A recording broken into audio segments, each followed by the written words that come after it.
Hello guys, and welcome to another First Impressions video, and today I will be talking about WarioWare Get It Together, and this game might actually be my favorite game in the WarioWare series, and it's really fun, and I feel like it's a proper evolution of the WarioWare series. I mean, it really hasn't evolved since 2006 with Smooth Moves, so it finally seems like an actual step forward for the series and everything, and it's just really fun. I just really like all of the micro games and the way you play the micro games. There's a lot of variety since there's all different characters that you play as, and I really like all the cutscenes and the story. One thing I have to say about the cutscenes though, they really aren't voice acted as much as I thought they were going to be, and it's kind of disappointing that Wario isn't voice acted, but I mean the quality of the cutscenes alone are really good, and it does seem like a step up from Gold, because Gold just basically just used sprites, but this one actually used like models and all of these different things in the cutscenes, and it kind of reminded me of the Paper Mario Origami King cutscenes a little bit. Which makes sense because both games are developed by Intelligent Systems. And just overall, there is a lot to do in this game because you have to unlock all of the micro games, and even though there's less micro games in WarioWare Gold, there still is a ton of micro games in this game, which is kind of normal for the WarioWare series because there's about 200 in the first four WarioWare games, and then this one has over 200, so it's basically the standard for the series.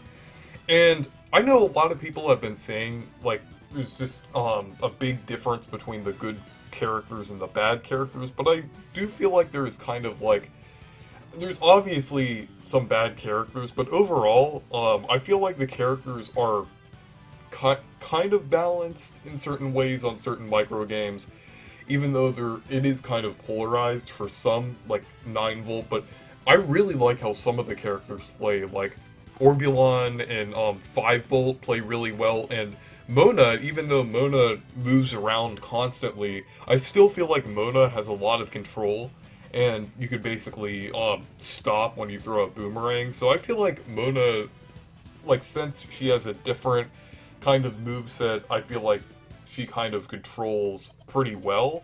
I know some people will probably disagree with me, but overall, I feel like it was pretty good. So, there's a lot of different modes in the game, because there's like a lot of them that use, like multiplayer and stuff like that. I wasn't able to play all of them, but the different variety pack modes are really fun.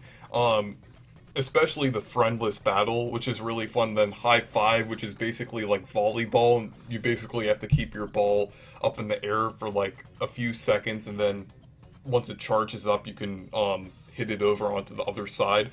It's really fun, and I do need to play some more multiplayer. I did play some micro games with my brother, and it was really fun. And multiplayer just works really well in this game.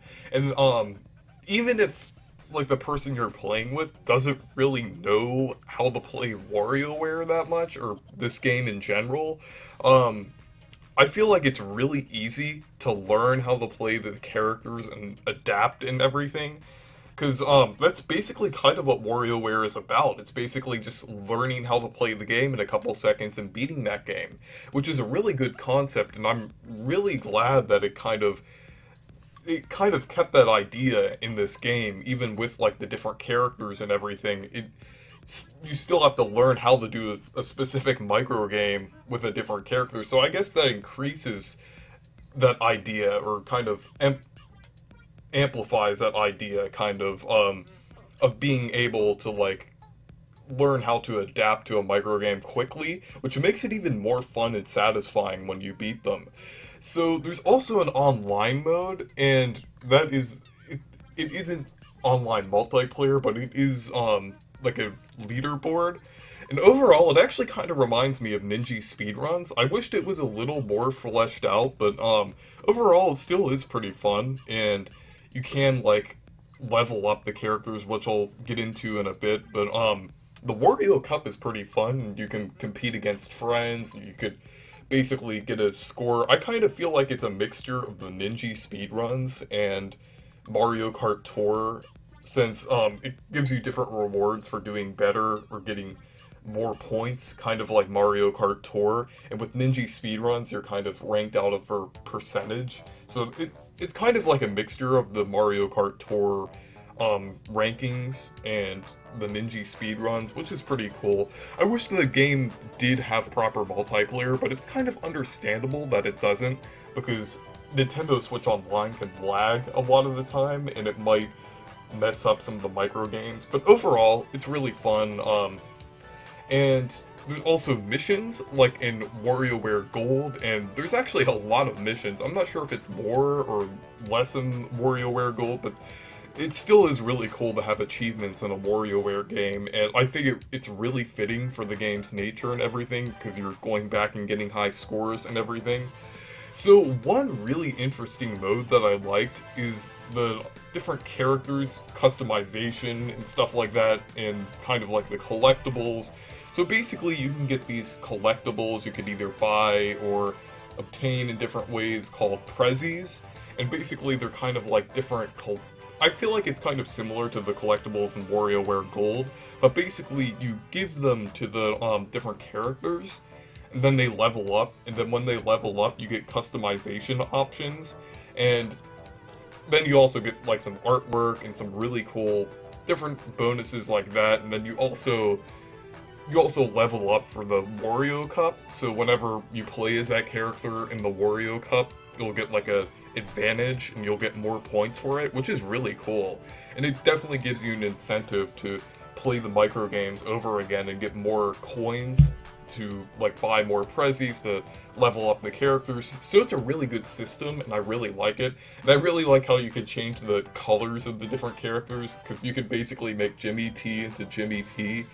And there's also like a lot of different styles, like there's like this zombie style you can put on a character, and it's just really cool. I really like how this game has customization options, and those customization options also go into the main story mode too, which is really cool, though I don't think you unlock that till after the story. I'm not sure, but just overall, this game is really good, and it's probably going to be my favorite in the series. I just need to play it more, and just overall, this game is amazing, and I'm just really enjoying it so far, and it's just really fun for both single player and multiplayer.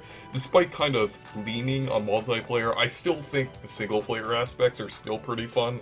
But anyways, thank you guys for watching this video. Make sure to leave a like and subscribe for more, and make sure to check out my Discord server and Twitter if you want to.